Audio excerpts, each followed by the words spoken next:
You guys ready for some more awkward comedy? Yeah, let's do it. So I've been living in Portland for a little bit. There's so many different types of people. I love it. Think I might have pissed off my polyamorous neighbors though. Yeah, they came out swinging. Hey.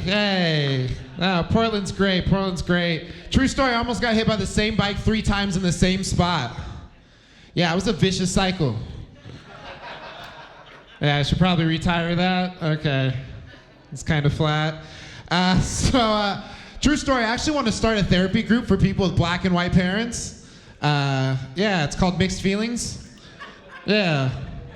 Little thing I'm working on. I actually met my dad a few years ago, right? Dude calls me up from out of nowhere. He's like, "Hey man, how you doing?" I was like, "G.I. Joe?" He's like, "Nah man, does it sound like G.I. Joe?" I was like, "Black G.I. Joe?" He's like, "No, man, it's your father." I was like, "Oh shit, I always wanted to meet you. I just never knew where to find you." He's like, "Well, now you know. And knowing's half the battle." I'm like, this nigga is G.I. Joe. I knew it. There was 2 things I realized when I went to go meet my father. 2 things I realized when I walked out of that hotel. Number 1, way too high to meet my dad for the first time. Right? Number 2, I don't even know what this dude looks like, right? So I'm literally walking up to every black dude who gets out of their car like, "Are you my daddy?" A lot of maybes. Right,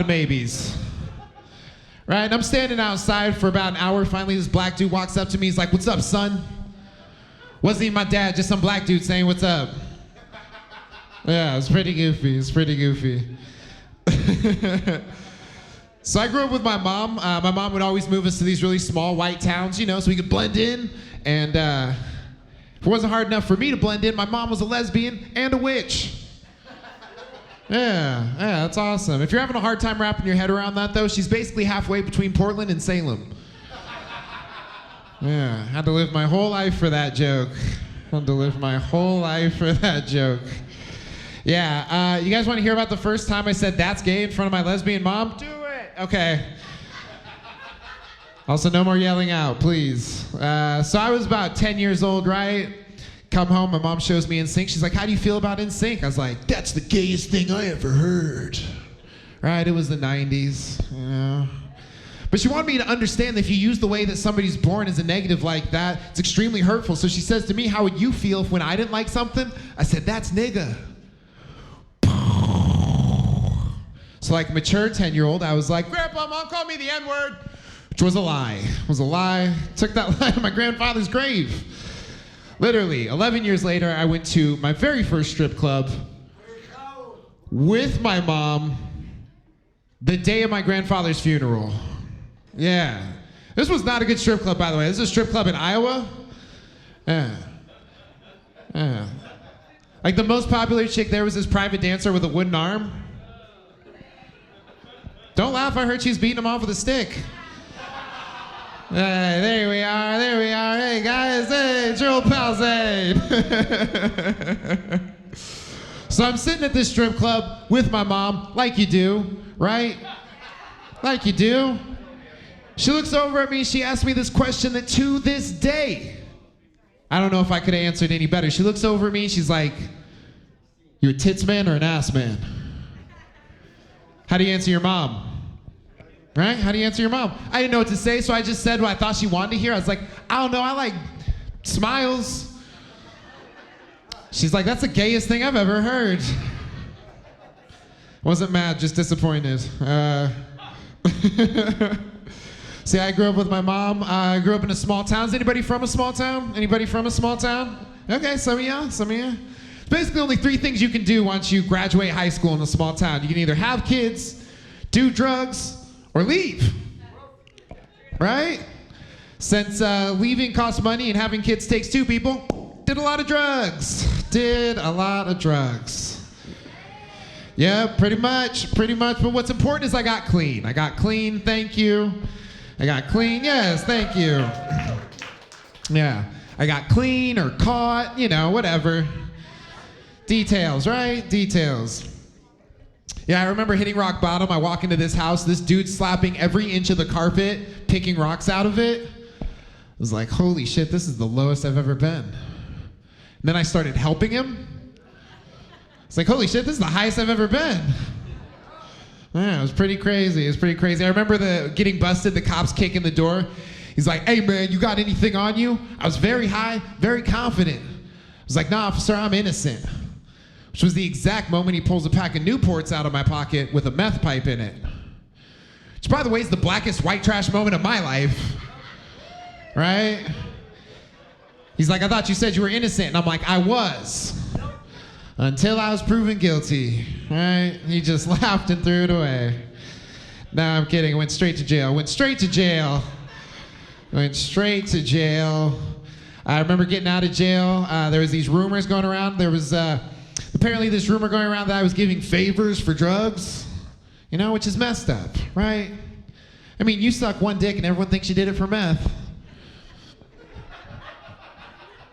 That's how rumors get started.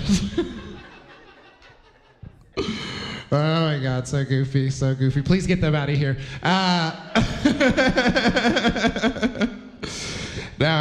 So yeah, I actually was able to turn a negative into a positive. I actually got offered an opportunity to go to China, teach English, and change my life. Right? Well, I called it changing my life. The courts called it fleeing the country, you know? Details, right? Details. I remember living in China. That was super dope. They were trying to name the school. They didn't know what to name it. And I was like, you got any ideas? They're like, what about kids in China? And I was like, nah, a little on the nose. They're like, what about euthanasia? And I was like, let's make t-shirts. Sell them after the show. No, I'm not. But yeah, while I lived over there, I had this Chinese fiance, super sweet girl. She was kind of weird though. She wanted me to teach her how to talk black. Yeah. She wanted me to teach her how to say the phrase, that's my man, bitch. But she couldn't get the tones right, so all she ever ended up saying is, that's my man, bitch. And I was like, close enough, close enough. But since moving back, I've had to address my mental health. I was recently diagnosed with bipolar, right? If you're wondering how I'm feeling about it, real back and forth. Real back and forth. Yeah. Was on antipsychotics, you know? Here's the weird thing about antipsychotics, and that is, if they were cool, fucking rappers would talk about them, right? Right? Hear 100 rappers be like, codeine, Xanax, Adderall, right?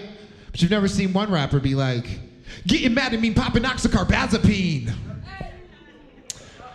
It's a mediocre joke, but a dope-ass rhyme.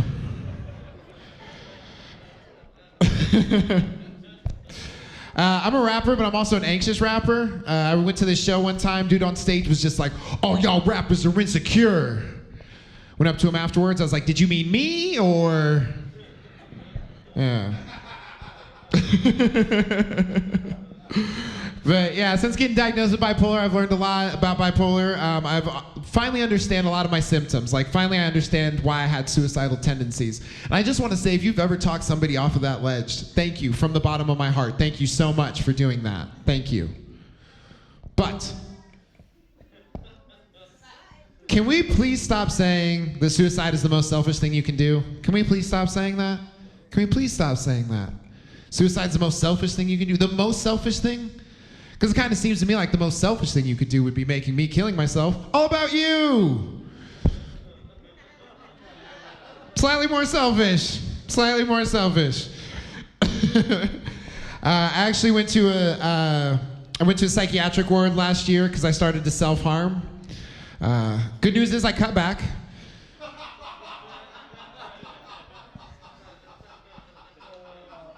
Yeah, the suicide prevention unit was super sweet. Gave me a pair of shoes, no strings attached. Yeah. All right, well that has been a lot of fun. Y'all have been great. Thank you so much. Give it up for all your performers and everybody that you've seen so far. Thank y'all so much.